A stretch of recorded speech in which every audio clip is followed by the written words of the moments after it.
In the case of nuclear or radiological fallout, people living around potential targets such as military bases and chemical plants may be advised to evacuate.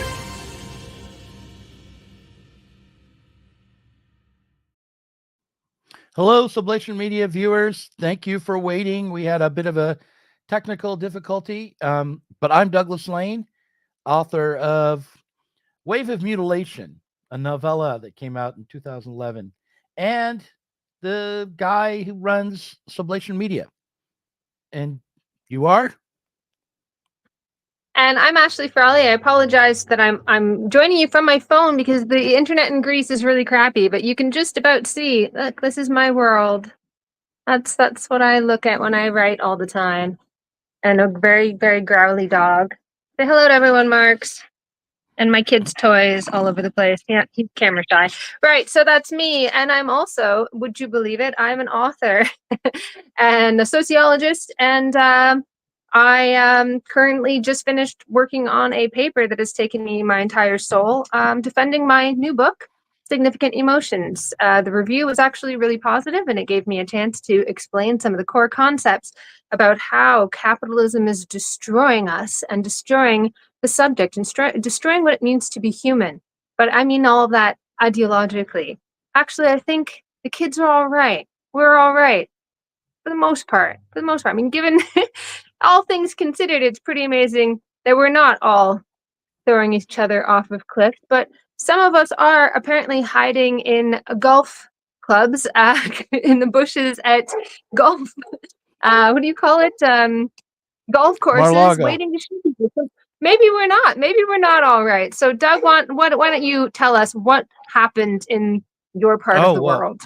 A guy named Ryan Ruth, is I think his name, tried to take a shot at Trump, tried to kill Trump.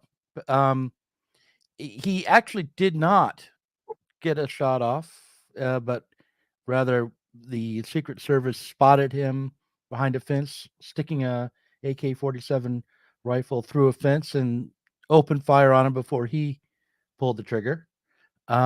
He ran away and then was caught later. So it's not 100% sure that the person they arrested was the person behind the fence, but I would say likely to be they likely got the right guy, but there'll be a trial, and it's not even clear what all the charges are going to be yet.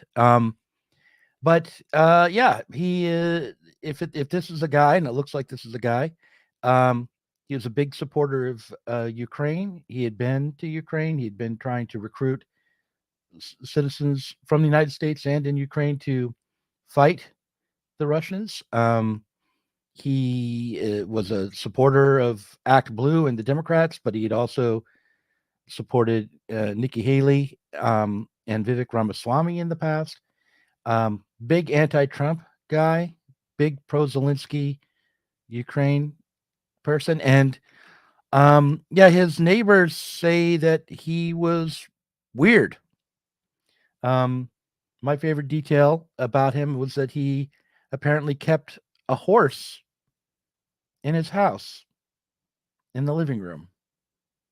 Full-grown horse of some kind.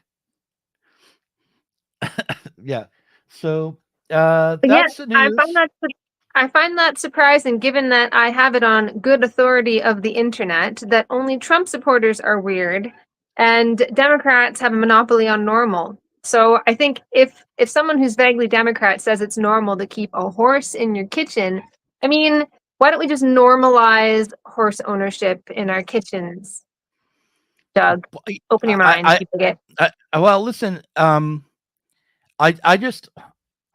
understand where you're coming from, but I just think that it may not be entirely hygienic to keep a live horse in your living room, and also that the possibility or the likelihood that some damage will occur to the furniture. Oh, and that the horse might feel a little cramped. I mean, I don't know how big the house was, but I just wouldn't recommend keeping a horse inside the house. But this is a quote from Kim Mungo, his neighbor. He had a horse in the house. I mean, a whole life horse in the house, but I could see the guns and stuff and all They were, kind of weird, but they didn't bother me, and I didn't bother them. That was what his neighbor said about. But if he had a Trump flag, like one of those things on his front lawn, then the alarm bells might have started ringing, which is why, I'm not sure what the discourse has been like. The discourse has been like in the United States, but it's so interesting because I've been just like in a black hole of writing the last couple of days, and I found out about this assassination attempt from you on Messenger, and I do listen to the news, but it was not like the top story rolling coverage kind of thing. And so I found that very interesting. And then when I went to go and sort of read a little bit about it, it was funny. The headline said, on this latest assassination attempt, like, Yeah, this is there'll the be world another in one which next month, probably. So a few details on the latest assassination attempt, which is, and then Vance was saying the same sort of line that went around the first time that this happened was, you got to watch your language, Democrats. Someone's going to get hurt. Stop ratcheting up the discourse. And I have to say, what's very interesting about that is that, the idea was like, oh, you got to be careful what you say around Trump supporters because they're like Pavlovian dogs who will salivate at the sound of a bell. You say something and they're gonna be like, oh, we're gonna go and but it's okay to say this, whatever you want, to Democrat supporters because the underlying implication was they're made of better stuff, And I'm afraid that Vance was right. If you keep saying this guy's Hitler, and wouldn't it just be so great if we could all go back in time and like kill baby Hitler? Well, there's nothing that's bad enough that you could do to stop this great evil. And that's the thing, is like this whole narrative of that politics has become of good and evil. If people see themselves as being on the side of the good, it gives them permission to do all sorts of horrible things. It's like that famous C.S. Lewis quote. If you think you're doing something evil, your conscience is going to stop you at some point. But if you think you're doing something good, nothing will stop you. Robert Allen says these two are Marxists for Trump. And this stream is I had a a waste feeling of someone time. would say that. Oh no. I want to say that, but I want to say that I am not a Marxist for Trump. And I don't know if I'm wasting your time or not. I'm trying not to, but I want to say to what you just said, Ashley, I do not believe that it is responsible for politicians who want to be in power, want to be the vice president or the president, to call for the suppression of speech. And so I do not think it is at all fair or right to blame heated political rhetoric for the actions of a political assassin. Having said that, I also think that the government should be transparent with the public, and that they have not been. I have a few things written down here. When I started thinking about this assassination attempt, it was because I listened to the Taibbi Walter Kern podcast, and they mentioned this. But it's worth remembering that 22 years ago, Minnesota Senator Paul Wellstone died in a plane crash a mere 10 days before the 2002 midterm elections. He was expected to easily be reelected, but his replacement, former Minnesota Senator and VP Walter Mondale, lost to the Republican Norm Coleman. Paul Wellstone had been an outspoken critic of the invasion of Iraq. And at the time, many Democrats believed that he had been killed by members of the Bush administration. In fact, the book American Assassination, written by Donald Trent Jacobs and Jim Fetzer, put forward that idea. And they demonstrated in their book that the FBI, the National Transportation and Safety Board, and the Federal Aviation Administration concealed and spoiled evidence from the crash scene. That was their primary, according to a book review I saw, that was the main bit of evidence that they presented to argue for the possibility of a conspiracy. And what I want to point out is that today, One of the presidential candidates has faced 2 attempted political assassinations. The first attempt, everyone admits, was possible only because of miscommunication between the Secret Service and the police, the violation of standard protocols, and some strange coincidences. There's been a lack of solid information about the first shooter, Thomas Crooks, his motives, his contacts, his phone records, and internet activities. None of these things have been fully uncovered or made public. And I have a clip to run from Fox News that will make Commoner sure that I am a Trump-supporting Marxist. But I think you just need to look around at all the different kinds of news to get the information that you need. So that's out there. So this is Ron Johnson, Senator Ron Johnson from Minnesota. Joining me now is Wisconsin Senator Ron Johnson. Senator, thank you so much for being here tonight. How transparent has the Secret Service and the FBI been with you? Well, Judge, you first have to understand this is not my first rodeo investigating federal agencies. The FBI, the Secret Service, they are the law, and they hold themselves above the law. And so I understand the techniques they use. So we've requested transcribed interviews. When we had Acting Director Rowe in front of our committee, he said those interviews would start in days, not weeks. Well, it took him a week or so. But they're giving us Secret Service personnel. They really can't tell us a whole lot. So we're not learning much. I wanted to immediately talk to the snipers. Now, I also asked the Deputy Director of the FBI in that hearing, will you release the 302s of your interviews? The FBI's done, I think, something like 460 interviews. Their transcriptions of those things are called 302s. Right. Again, they're saying this is a single shooter, that there's no rationale for them to withhold that information from Congress. He said he's going to check on it and get those to us as soon as possible. We haven't received one 302 from the FBI, which would be very helpful to us. We may not have to interview people if we understand that the FBI's interviews, reveal what we need to know. But, we have not talked, for example, to the sniper that took the shot. There are conspiracy theories out there that he had this person in the site, asked for permission to take him out, was denied.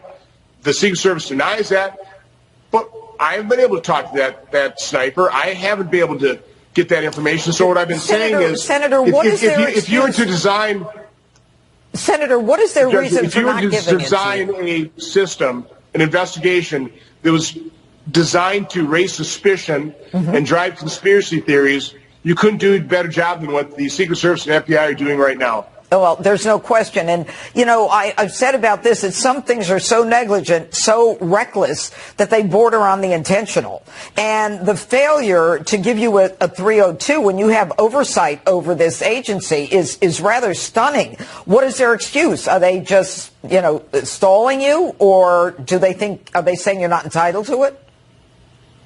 They don't give us excuses. All right. I mean, when they redact information, Congress is not subject to redactions. That can be redacted for FOIA requests. But Congress, we shouldn't have anything redacted. If something sensitive, we can go in a skiff and review it. All right. So if they do redact something, there has to be some explanation for doing something. There has to be a log. They don't provide us those logs. Again, this isn't just this investigation. These are investigations, for years in the past. Senator, the FBI told the Angle, quote, any suggestion the FBI is interfering with congressional investigation efforts is inaccurate and unfounded. We remain committed to maximum transparency as we continue to share information with Congress. Senator? Well, then give us the 302s. I'm not saying they're interfering.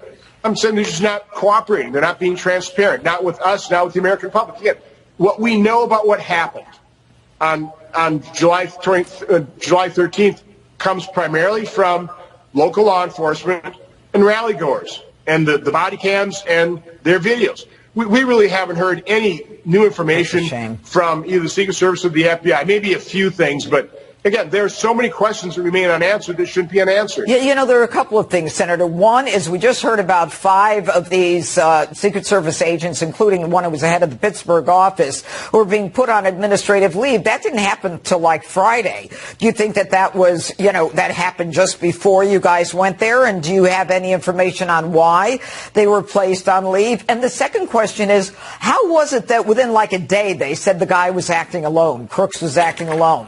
They didn't do an investigation at that point. Yeah, I have no idea. I mean, I don't know who those 5 individuals are that were placed on administrative leave, what positions they held, why they were placed on leave. And again, it's baffling to me, for example, that they released the body for cremation before we've seen any autopsy reports, any toxicology reports. Again, you just can't explain these things. Senator, what would the body tell you? I mean, would there be tattoos? Would there be what would you look for in a body? I mean, why cremate it so quickly? Well, first of all, again, Acting Director Rowe didn't tell the public that it was actually a local law enforcement individual who took the first shot. Was Crooks hit twice? And we don't know. I mean, the toxicology reports, I mean, was he being administered certain types of drugs like SSRIs? Do they want to cover that up? I mean, there are reports that he had encrypted accounts in different countries around the world. Yep. We still don't know what was they that say. about? That's not normal behavior.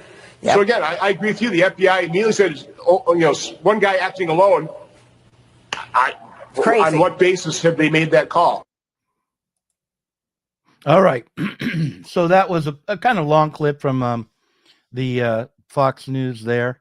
But I just want to point out that, of course, there's no solid evidence of state complicity in the July 13th attempted assassination of Trump. However, the reason there's no evidence, and probably will never be any evidence, is because of a lack of transparency and what looks to me like an obvious cover-up by the FBI and other agencies. So at this point, I'm forced to approach these stories using my sensibility as a novelist and short story writer without evidence. If I were to write this story, what kind of story would I be writing? What would make sense of it? Well, if I were to write the story, I would kind of probably reach back to a novel I tried to write and did write back in the early 2000s, actually mid 2000s, called The Brainwash Brand. It didn't find a publisher, unlike the rest of my work. That novel was about a character who had been a participant in MK Ultra, and he'd been a participant in MK Ultra as a child, and as an adult, had his life turned upside down when he received a phone call, and the voice on the other end of the line delivered the activation phrase that had been planted in the protagonist's mind when he was 12. If I were to write this story, in other words, I'd make it quite a paranoid fantasy. I think we should be aware that there's a long history of state involvement in assassinations around the world, and that MK Ultra was a real program, and it probably was not entirely dismantled. And without any coherent story from the government, without transparency, I think we should feel at liberty to use our imaginations when it comes to these assassination attempts.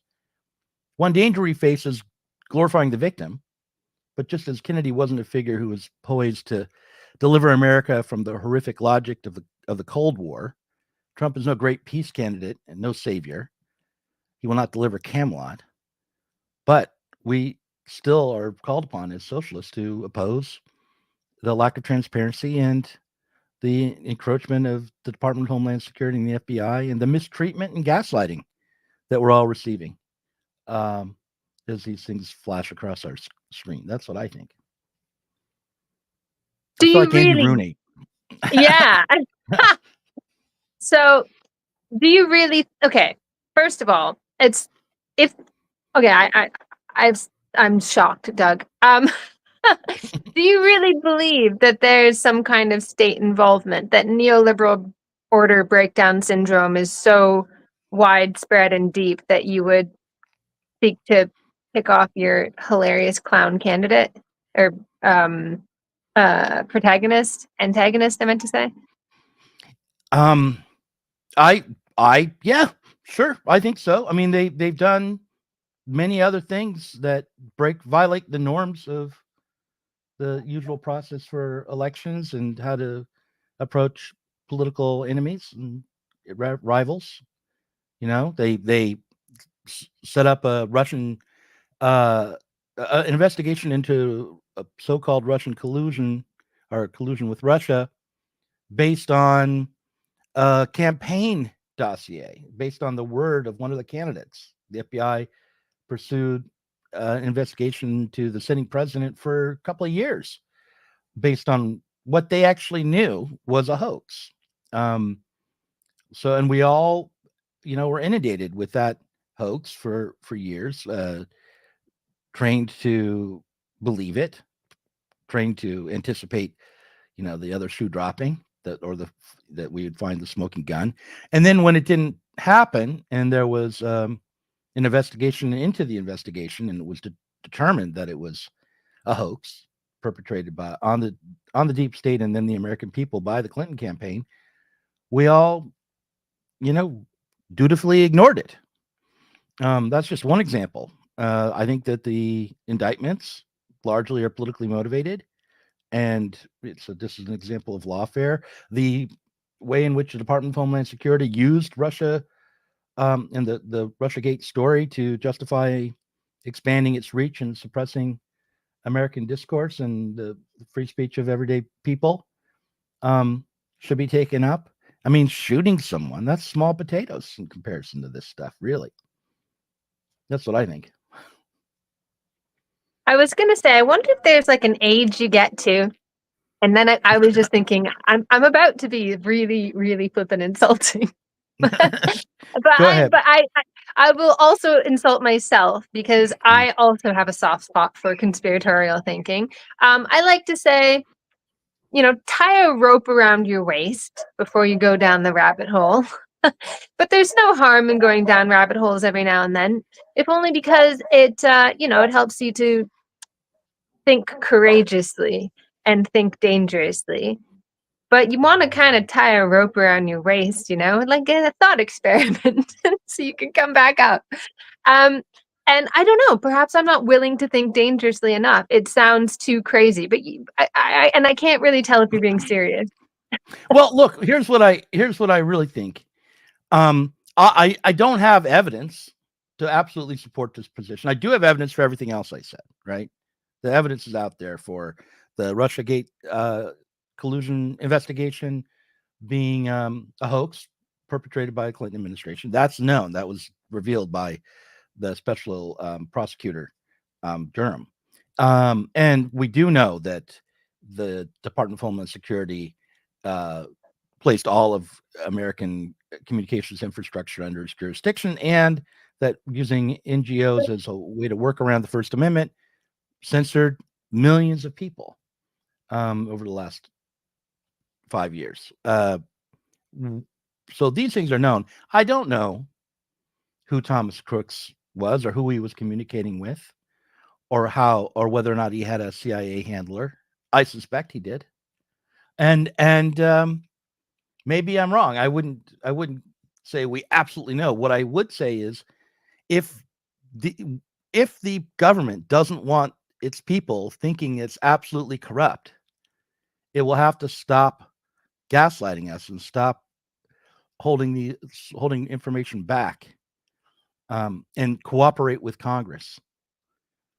Or else, we'll all just have to use our imaginations. And I think we have even a duty to use our imaginations under those circumstances.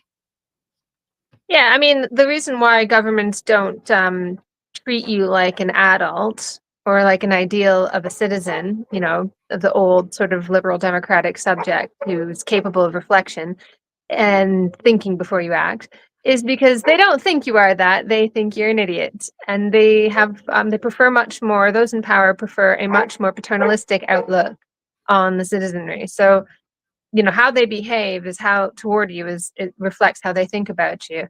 And I think, and this is, sort of characteristic of our kind of post-liberal governmental age. Not that I have to bring my core thesis into everything, but, I was just writing about this, so it's fresh in my mind. There was a clip that was doing the rounds of, was it Walls's wife, who was like, "We're going to open the book and then we're going to and you know what that looks like? Bye." And she's being facetious, of course, but it was very, very sort of childish. And that's kind of the outlook, that you have, that most of the citizenry is just essentially children. And actually, if they would kind of orchestrate this sort of thing, my goodness, didn't I just fall for it too? Because like, well, we've been saying all this stuff in public, been ratcheting up all of this hyperbolic discourse around Trump, and that's dangerous because people, they're all a bit crazy, and you just got to rile them up a little bit. The thin veneer of rationality is easily sort of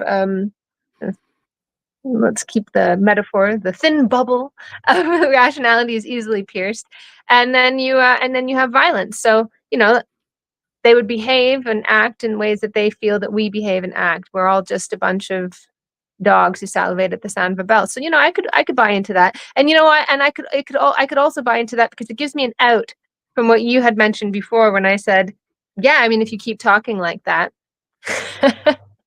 Because yeah, I mean that's what I was essentially saying by mistake, which was you have to be careful how you say things in public. You have to hold back because people can't be trusted, that kind of thing. Although I always say, like, when people say, oh, if only we had clamped down on free speech harder, then fascism never would have happened, not realizing the incredible irony in what they were saying.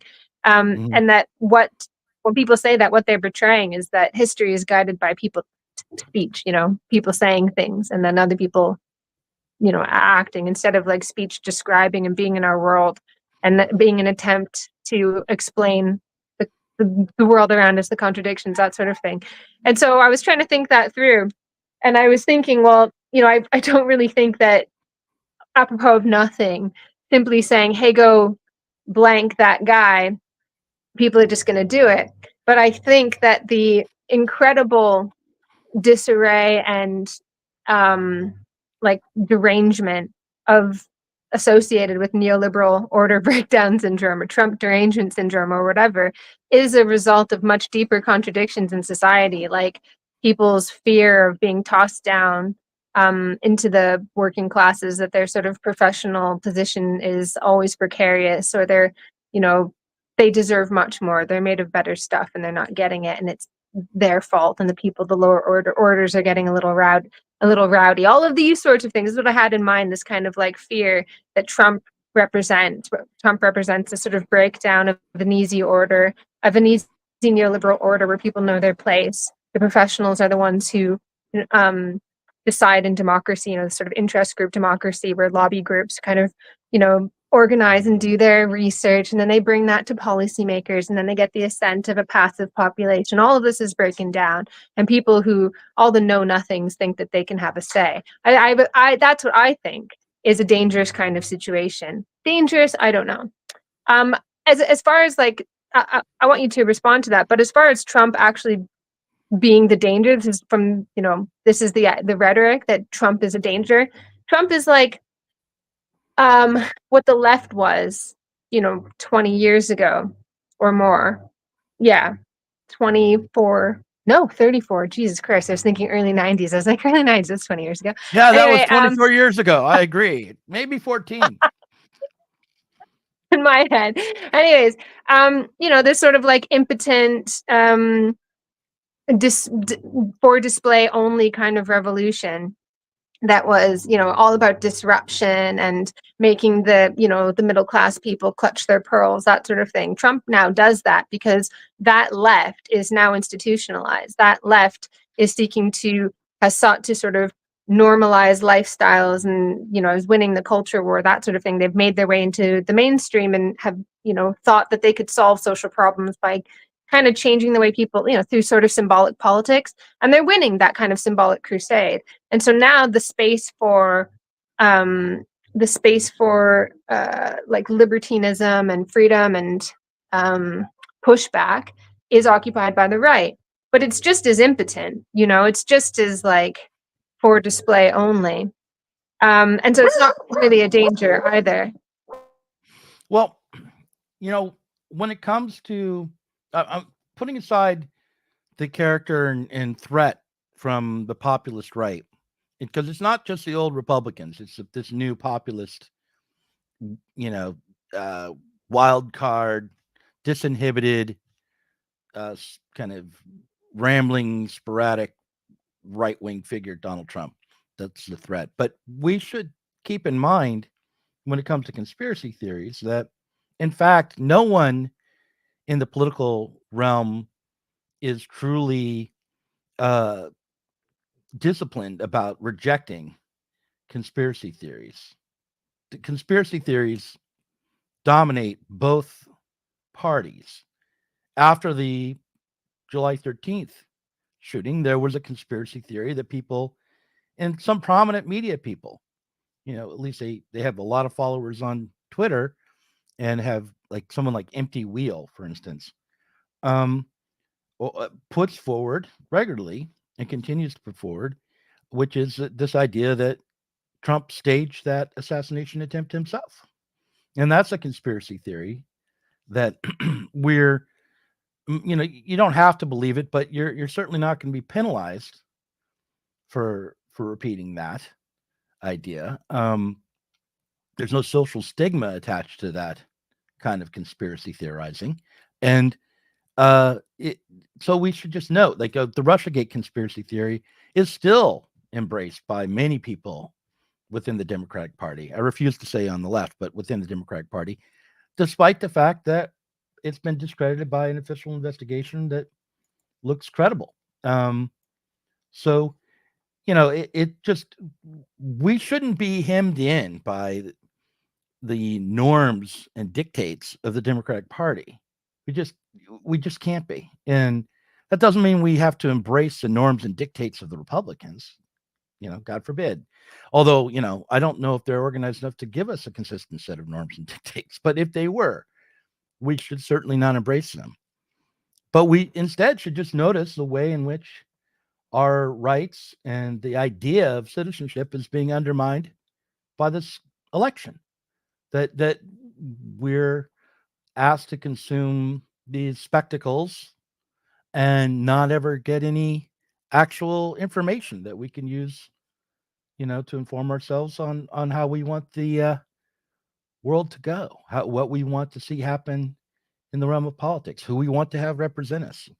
Instead, we're offered, false, vibe-based lies by both candidates. Like this, they're eating the pets in Springfield. That's clearly, even if it's true one time, that's clearly not true ultimately, right? And it's not a major concern in the country. And what does it cover up? What does it obscure? What does it keep us from realizing? Like, it keeps us from realizing why there are 15 to 20,000 Haitians in Springfield, which in my understanding is because there's an Amazon plant there. So you have the federal government bringing in cheap labor for Amazon and disrupting social services and some cultural norms within the small community that was, I think, 40,000 people before the Haitians arrived to work at Amazon. So what's the solution there? Well, the solution would be, I think, to help organize the Haitian workers to demand higher wages from Amazon. They're paying them less than they would pay an American worker there. Because they're being subsidized by the federal government, they can do that. But that shouldn't be acceptable either to the Haitians or to the so-called natives of Springfield. And that's just, and I'm just scratching the surface. We could actually have people go into Springfield and do real investigative reporting into all the different facets of this federal program and how these people ended up there and what their life is like and what it's like for the other workers in Springfield and what are some of the options that would be open to them. But we don't ask those kinds of questions. Instead, we ask, is how racist is it to say that they're eating cats and dogs? Or is it the case that the Democrats are importing these people in order to cheat in the election? And those are the ways the debate is framed. So, yeah, we should reject both those things. And if we're not, and make up our own vibes and stories, why not? It's very difficult because this is sort of a wicked issue, immigration, right? It's obviously has been used historically, specifically to bust down workers and, obviously keep wages down, but also drive divisions between people, and then use that as, well, hey, at least you're not as bad as those Irish workers. You have an identity that makes you greater than them, that stops you from, makes you see them as the problem instead of the processes. And it's funny because this is a similar story that gets told all the time. Sorry, there's a very loud vehicle going by.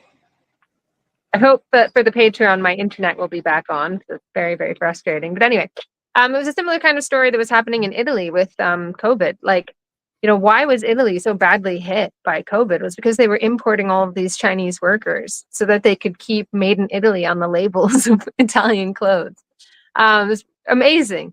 It is, I do wonder the fact that we are so impotent discursively in trying to make sense of all of these sorts of things that we get so lost in, oh, the Chinese virus, and is that a racist thing to say, and la la la, and or like, are they eating pets? Do they eat pets? Wasn't there a story about them eating swans? That this becomes like the thing that we're talking about, and I wonder if it's because it's a wicked issue that even socialism's not really been able to figure it out, or is it just the complete death of organized anything that means that all you can do is take sides in some war about how we talk about it? From my point of view, when people from another country come to the United States to work, we should all be grateful, because they should be able to help make America better, make America great again as workers productively. And to the degree that they can't, that is on that becomes a problem for us to try to figure out. It's not a matter of trying to blame the immigrants, but rather like, what's wrong with the state? What's wrong with the system that we're in, that we can't accomplish the things that we're supposed to be able to accomplish, which is get people to work together and live together productively, and fair trade and all that kind of free trade and all that kind of thing. Why is that not working? Let me preface what I'm about to say with the fact that I am, in a lot of ways, people will call me all sorts of things politically. But the one truly blue-haired lefty political position I have is more open immigration policy. It's just the hill that I'm going to die on. That there just has to be, ideally, yeah, I would say you need open borders. That I know that's completely insane, right?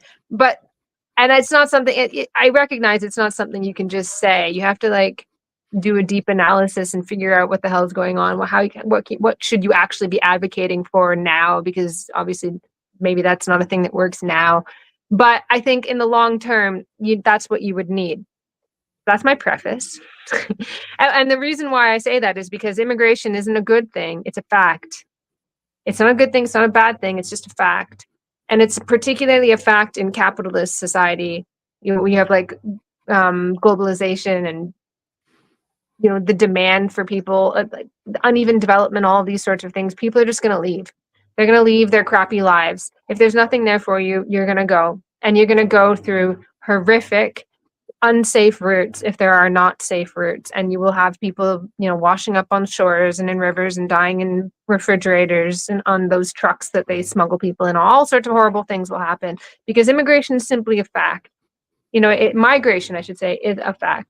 They're trying in the UK, they're trying to reframe this as the people smugglers, as though everyone's living their perfectly happy little lives.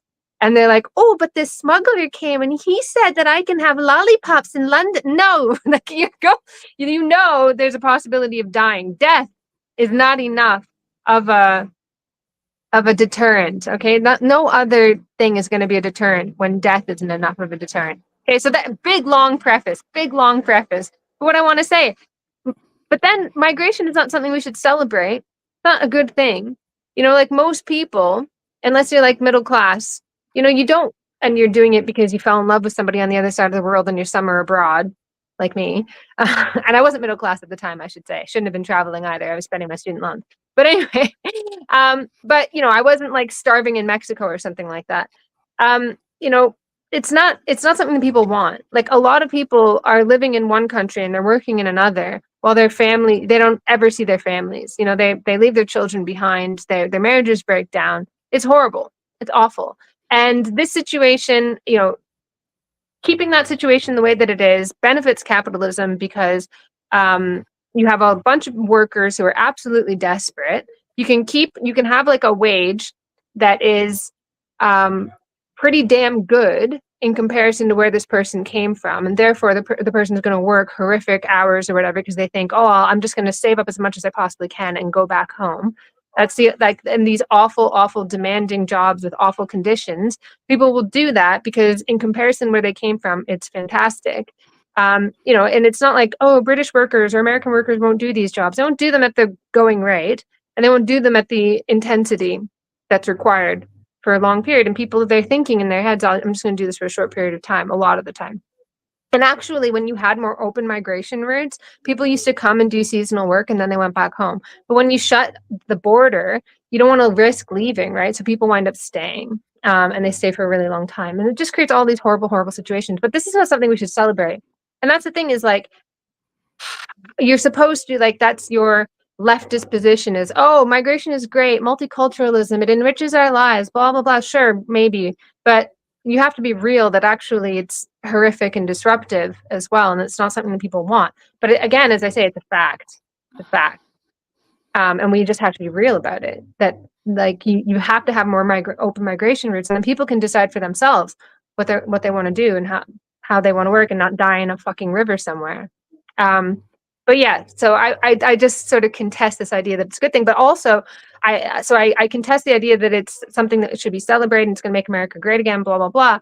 But also that something that should be scapegoated, like talking about, oh, they're eating our pets and all these sorts of things. But the interesting thing is that migration is always scapegoated across the political spectrum. So when people, you know, take the UK example because it's the one I'm most familiar with. You know, you're supposed to say as a good lefty, oh, these people, they're great. They make our country great, la, la, la.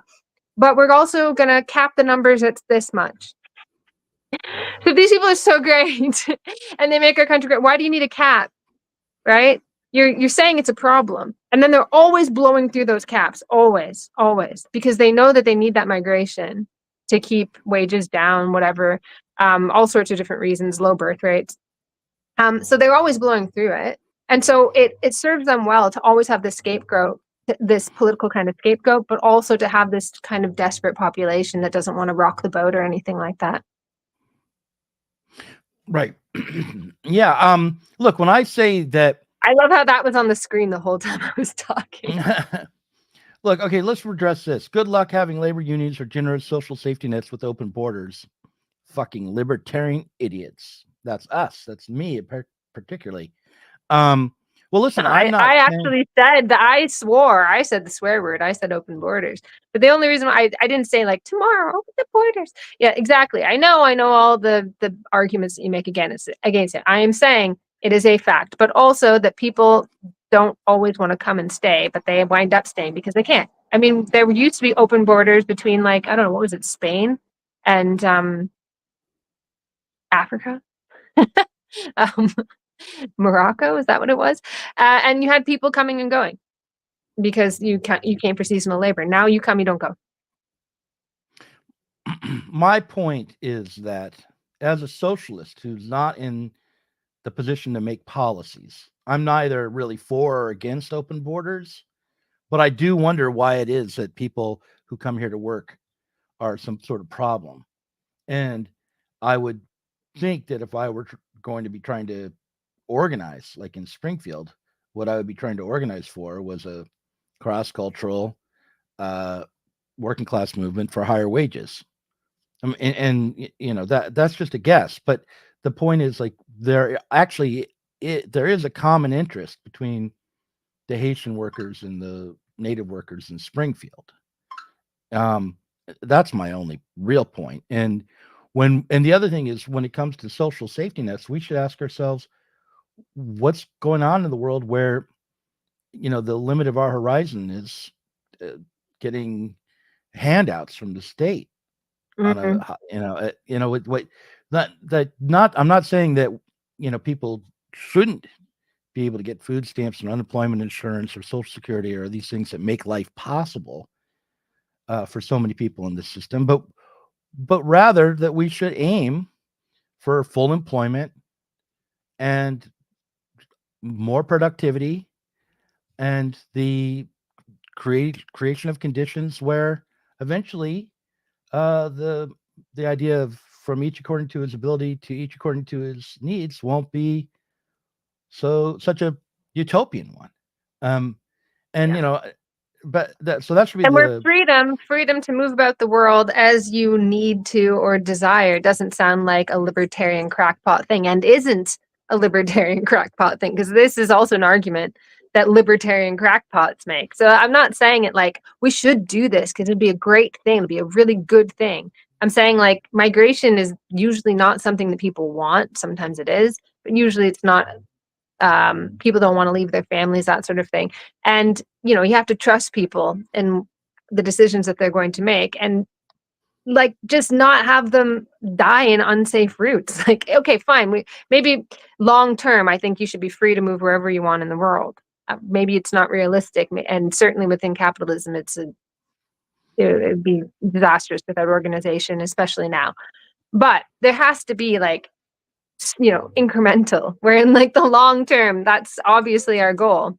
And I wouldn't just stand here and be like, abolish money, even though I think in the long term, money will hopefully eventually be abolished by our development as a species, right? But you don't say it like tomorrow. But you have to recognize like there has to be some incremental kind of steps. At least, at the very least, you need like safe routes for people.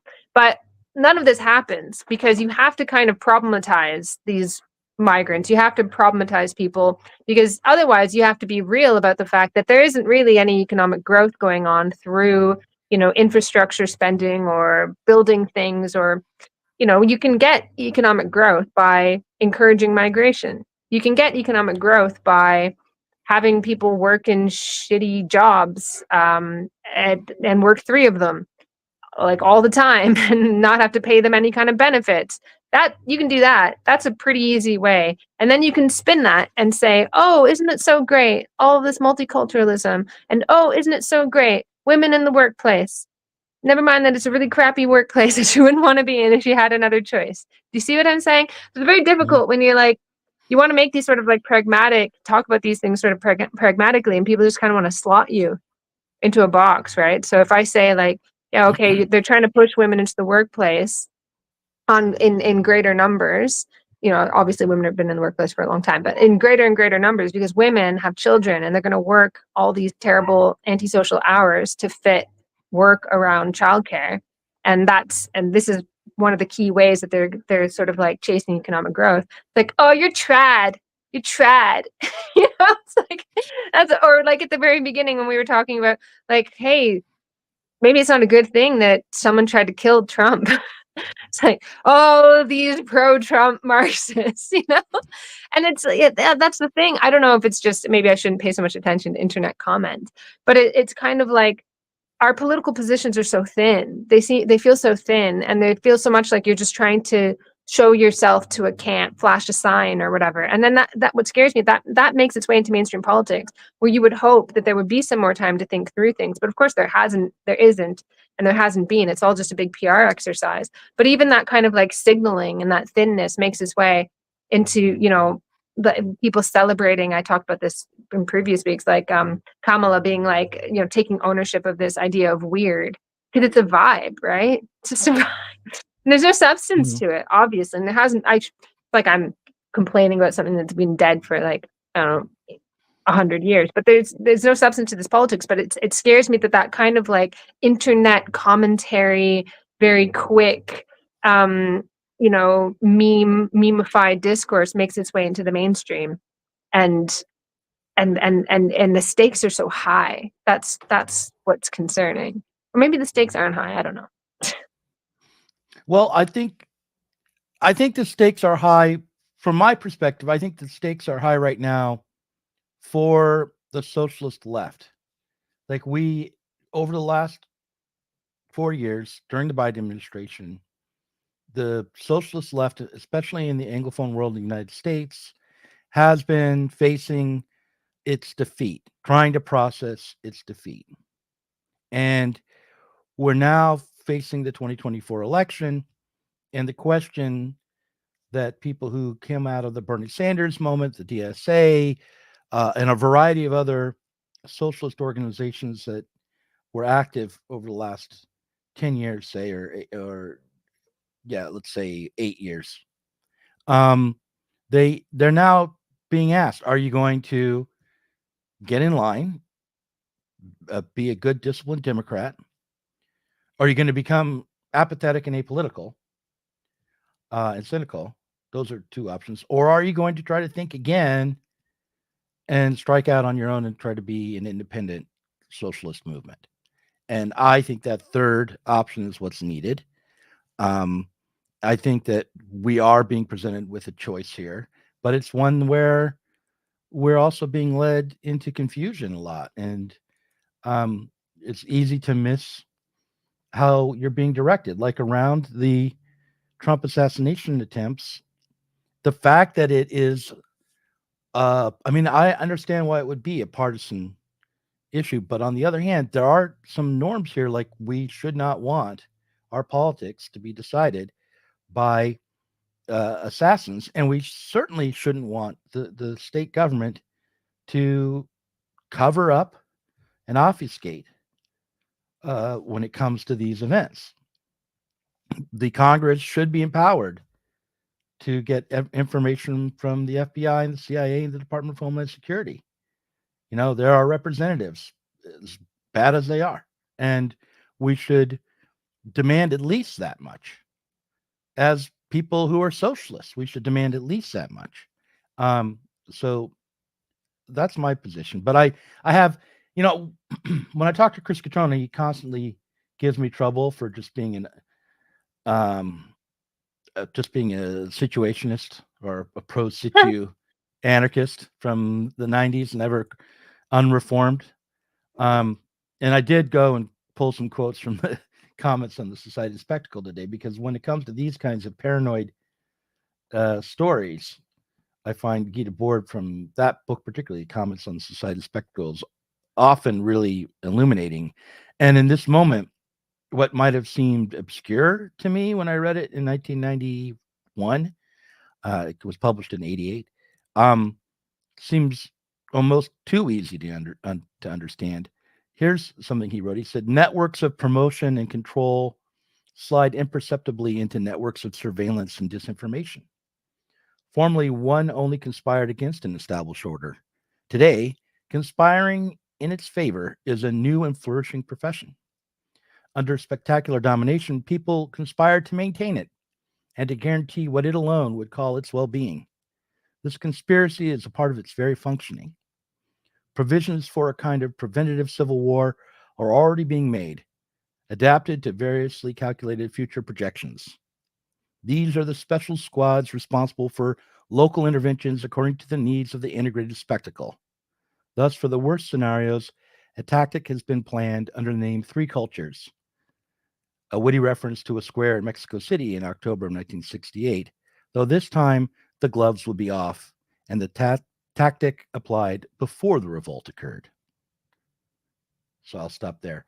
But the point that he's making is that, you know, the state has had to take up conspiracies within itself and against the public simply to maintain itself. And he made this point in 1988, and he was referring to the 60s as well. That this is what we're living through is the statification of society and the statification of the conspiracies against the state. So that's that. I want to kind of leave on that note. Maybe what do you think about all that, Ashley? Maybe that is a good note to leave on. But yeah, I mean that's what there's a chorus of cats behind me. Can you hear them? No, I can't. It's raining and there are these cats in the rain and they're just like, "Rah." Anyway. But yeah, that's such an interesting thesis because it's very hard to concentrate with these cats. I hear them now. Yeah. Of course. What do they want? Dryness. Cats are the same everywhere. These cats, they might live on the street, but they know in their hearts they belong on a couch. They're complaining about it outside. Anyways, okay, I'm going to clear my thoughts for the Patreon, and perhaps I will come back to that. But I wanted to also tease you a little bit that you wasted all of your perfectly functioning brain cells from your youth memorizing Society of the Spectacle when you should have spent them memorizing Marx like a good kid. At least I didn't memorize that for that. That was copy and paste action right there. That was not memorized. No, I I was know, but reading when that. you see something, because something that you really had a powerful effect on you when you were younger. Like for me, I read State and Revolution. Like I must have read that book like 60 times. Like I memorized. I can even see the print and the bits underlined in my head when I think about it. So when I see stuff like that, stuff that reminds me, I'm like, that is like State and Revolution because that happened in my brain, tattooed. Anyways, but somebody, I wanted to. Oh, you have a comment up here. Yeah, I I had no idea the situation from Jersey Shore was a Marxist theoretician. Strom just gave us $5. I want to encourage everybody to do that kind of thing. That's a nice thing to do. You'll probably feel better about yourself if you give Sublation $5. You'll say to yourself, I helped those Trumpist Marxists today, and I feel good. So yeah, you should well, always yeah. feel On free to that drop it. point. Mhm. On that point, somebody in the comments explained what they meant by that. That it sounded like I was co-signing Vance's thesis, and I did say, I'm uncomfortable with sort of blaming like incendiary speech for people's activities. Like there's obviously something else going on, and particularly sort of larger processes and why people are so deranged around Trump, and also why Trump presents as such a deranged figure. He's sort of a symptom of our derangement in politics. That there's the order is breaking down. That's my good BungaCast quote. But also, I think it's important to just say, like, even if I did agree wholeheartedly with that line, you can't expect your political enemies to be wrong all the time. Because then when they are right, it presents you with a kind of existential crisis. Obviously nobody is wrong all the time. People spout a whole bunch of nonsense, but they're going to be right about some things. And if you expect them to be wrong and they were right a few times, you're going to be like, oh my God, maybe I am a Trump. And this actually has happened. A very good friend of mine was like always so hardline on everything, like so hardline Marxist, in his little political trajectory that he had come up in. And we'd argue and argue. And, when I was becoming a Marxist, I was like, hey, I want to know what the counter arguments of some of this stuff are. After reading Capital, I want to know, like, well, what do all these different kinds of economic theories, how are they reflecting on Marx now? This seems pretty devastating, yet we have like economics just carries on like nothing's happened. I was reading like, oh gosh, I can't even remember now. Oh, I was reading like Schumpeter, but anyway, I'm reading all these different sort of like critiques and incorporations of Marx and blah, blah, blah. And I was like, meh, I'm not really, and I read the responses and I thought, I'm pretty convinced by Marxism. I think that they've got some pretty good responses to these things. I think it's probably correct. Okay. Look at some empirical data. I'm thinking that it's probably right. But like they were right about some things, it seemed to me. And they're still right about some things. But they're wrong in the like whole big picture. They're just wrong in the whole picture. I think Marx has grasped the totality in a way that no one else ever has before or since. But when my friend read these things, he was so shocked that they were right and that he agreed with some of what they were saying, these critics of Marx, that he went full on in that direction. So when I read he and now he's a Randian. Shout out Nico. Now we debated him together a few years back, long time ago. We should have him back. We should, yeah. But he read Ayn Rand and he was just like, oh my God, absolutely convinced. And he made me read Atlas Shrugged. And I was like, oh, this is embarrassingly bad. However, I did agree with these sort of, she didn't call them this, but these sort of romantic anti-capitalists everywhere that she despises so much. She thought of them as like full-on communists. In my mind, I was thinking like, these are like hippie liberals, right? But I enjoyed her lampooning of them. Doesn't mean I'm a fucking Randian or something. You have to like have some nuance, have some capability of nuance. Your enemies may not be your enemies. It's just wrong. It could just be wrong. Roger Scruton said that. The problem with the left is that I think they're wrong. They think I'm evil. Right. So, doesn't just because someone is wrong doesn't mean they're evil, doesn't mean that they're your enemy. And we have to live action role play the 1930s here. But, they're not going to be wrong about absolutely everything. You just, it's okay. You can agree with people who have bad politics sometimes because they're right about that one particular thing. It doesn't mean that you're on that side now. So, if that happens, if you have that really hardcore black and white mentality, I wouldn't be surprised if you're one of these people who flips a switch and goes the complete opposite side. I shouldn't say that to that dear listener. I'm sure that you have more nuance than that, but I'm just sort of putting that warning out there, particularly to young people coming up in politics. Like, it's okay. Listen to what people are saying. You can see that they're right, but are they right in terms of how everything fits together in their system of thinking? Probably not. Okay. It's okay. You can agree with them on that one point and move on. Yeah, I mean, what you're talking about is engaging critically with your own ideas so you can develop them, right? That means taking up the critics, even if they're on the right, of your ideology, so that you can overcome their criticism or take them on if they're right. On that note, I want to announce that tomorrow we're going to be dropping our first new historical audiobook. And the first one's free, like I'm a drug dealer. The first one's free. You got any more than Marxist audiobooks, Doug? Yeah, this one's by Lessner. He was a worker. He's narrating the history of social democracy starting in 1848. And that will be available to people tomorrow who go to the Patreon.